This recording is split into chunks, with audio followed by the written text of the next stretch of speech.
अनाथ बेटा। रूपा और शेखर सरिता विहार में रहते हैं। वो अपनी जिंदगी में बेहद खुश होते हैं। दोनों का शौर्य नाम का एक बेटा भी होता है, जिस पर दोनों ही अपनी जान छिड़कते हैं। शेखर, अब तो आप शौर्य को अपनी गोद से नीचे उतार दीजिए, उसके सोने का टाइम हो रहा है। नहीं रूपा, इसे मेरे पास ही रहने दो प्लीज। मैं थोड़ी देर में इसे बिस्तर में सुला दूंगा। लेकिन कल सुबह आपकी ऑफिस में मीटिंग भी तो है ना, और इसके लिए आपको कल जल्दी भी तो निकलना होगा। जाइए, आप भी जाकर सो जाइए। क्या यार, अभी तो मेरी गोद में आया था मेरा बेटा और तुम उसे लेकर जा रही हो।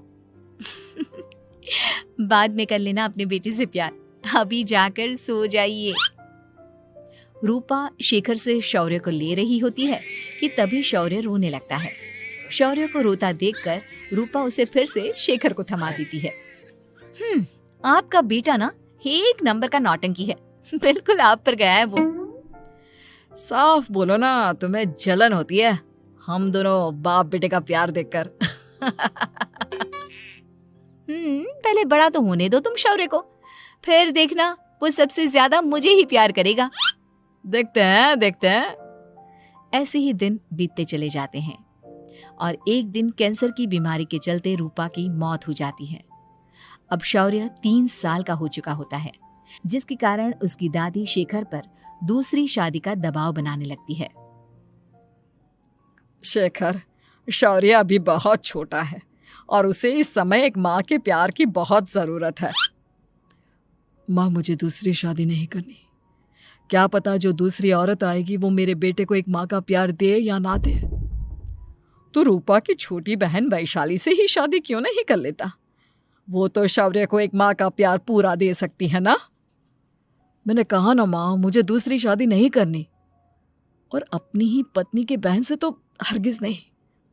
ऊपर से अगर रूपा देख रही होगी तो वो क्या सोचेगी? अपने लिए ना सही, लेकिन तुझे शौर्य के लिए तो शादी करनी ही पड़ेगी ना बेटा। शेखर कुछ कहता उससे पहले ही अंजुमन उसे रूपा की कसम दे देती है, जिसके आगे मजबूर होकर शेखर शादी के लिए हामी भर देता है। देखो वैशाली, मैंने तुमसे शादी सिर्फ अपने बच्चे के लिए की है। मैं चाहता हूं कि तुम उसे एक माँ का भरपूर प्यार दो। शौर्य, आपके साथ साथ मेरा भी कुछ लगता है। अगर आप मुझसे शादी नहीं भी करते तब भी मेरा प्यार शौर्य के लिए कभी कम या ज्यादा नहीं होता। शादी के कुछ दिनों बाद ही शेखर की माँ की भी मौत हो जाती है। वैशाली शौर्य को एक माँ से भी बढ़कर प्यार देती है। शौर्य को लेकर वैशाली का यूं निस्वार्थ प्यार देखकर शेखर को भी उससे प्यार हो जाता है और कुछ सालों बाद शेखर और वैशाली का भी लड़का हो जाता है। लेकिन इसके बाद वैशाली का शौर्य को लेकर बर्ताव बदलने लगता है। वैशाली, मैं देख रहा हूं तुम आजकल शौर्य का जरा भी ध्यान नहीं रख रही हो। मुझे पता नहीं था कि आदित्य के होने के बाद तुम इतना बदल जाओगी। आदित्य मेरा अपना सगा खून है और शौर्य दीदी का, फिर मैं दोनों में अंतर कैसे नहीं करूं? माँ भले ही दोनों की अलग अलग है, लेकिन पिता तो एक है ना। अगर मुझे पहले पता होता कि तुम इतनी जल्दी बदल जाओगी तो मैं कभी तुमसे शादी ही नहीं करता। हाँ, तो किसने कहा था आपसे मुझसे शादी करने के लिए? मैं थोड़ी ना आई थी आपके पास, आपकी माँ ही आई थी मेरे घर आपका रिश्ता लेकर। वैशाली, मुझे तुमसे ऐसी उम्मीद नहीं थी। गुस्से में शेखर अपना पैर पटकता हुआ शौर्य को वहां से लेकर चला जाता है। पापा, मम्मा मुझसे प्यार क्यों नहीं करती? क्या मैं उनका सगा बेटा नहीं हूँ इसलिए मुझसे प्यार नहीं करती? मम्मा नहीं करती तो क्या हुआ बेटा, पापा तो करते हैं ना आपसे प्यार। कुछ दिनों के बाद, आज तुझे खाना पीना कुछ नहीं मिलेगा, चल चुपचाप से अपने रूम में जाकर सो जा। माँ, अब भाई को खाना क्यों नहीं दे रही हो? बेटा तू आराम से खाना खा, इस नालायक की चिंता मत कर। एक दिन खाना नहीं खाएगा तो मर नहीं जाएगा ये। अगर भैया नहीं खाएंगे तो मैं भी नहीं खाऊंगा। तू अपने भाई का भक्त क्यों बन रहा है? ये तेरा सौतेला भाई है, सगा नहीं जो तू लक्ष्मण बन रहा है। माँ, आपको इतना भी नहीं मालूम? श्री राम और लक्ष्मण सगे भाई नहीं थे। श्री राम माता कौशल्या और लक्ष्मण माता सुमित्रा की कोख से जन्मे थे। दोनों के सिर्फ पिता एक थे लेकिन माँ अलग थी। मुझे ज्यादा ज्ञान देने की जरूरत नहीं है, ये सतयुग और त्रेता युग नहीं है, समझे? हाँ यहाँ बड़ा भाई का चमचा। इतना कहकर वैशाली वहां से चली जाती है, जिसके कुछ टाइम बाद शिखर वहां आता है और आदित्य उसे सारी बात बताता है। मुझे माफ कर दो शौर्य, तुम्हारी माँ के जाने के बाद मुझे दूसरी शादी का फैसला करना ही नहीं चाहिए था। अगर मैं दूसरी शादी नहीं करता तो शायद आज तुम्हारी ये हालत ना होती। नहीं पापा, अगर आप शादी नहीं करते तो मुझे आदित्य जैसा छोटा भाई कभी नहीं मिलता। थैंक यू मुझे इतना अच्छा भाई देने के लिए। तुम दोनों हमेशा ऐसे ही साथ रहना, फिर कोई भी तुम दोनों का कुछ नहीं बिगाड़ पाएगा। चलो मैं तुम दोनों को आइसक्रीम खिला कर लाता हूँ, बहुत भूख लग रही है ना। शिखर शौर्य और आदित्य को आइसक्रीम दिलाने लेकर जाता है। वो दोनों को पार्क में खड़ा करके आइसक्रीम लेने जा ही रहा होता है, तभी तेज रफ्तार से आती हुई एक गाड़ी उसे कुचल देती है और उसी पल शेखर की मौत हो जाती है, जिसके बाद शौर्य की जिंदगी नर्क से भी बदतर हो जाती है। सुन रहे चिरकुट, इस घर के किसी भी सामान को मेरी मर्जी के बगैर हाथ मत लगाना। इन सब पर अब तेरा कोई हक नहीं है, समझा? ठीक है माँ, मैं आपकी इजाजत के बगैर किसी चीज को हाथ नहीं लगाऊंगा। चल जाकर अब पूरे घर की सफाई कर। महज 7 साल का शौर्य वैशाली के कहने पर अपने नन्हे नन्हे हाथों से पूरे घर की सफाई करने लगता है। ऐसे ही दिन बीतने लगते हैं, लेकिन मासी से माँ बनी वैशाली को उस मासूम से बच्चे पर जरा भी तरस नहीं आता। क्यों शौर्य, ये घर में इतनी गंदगी कैसे हो रही है?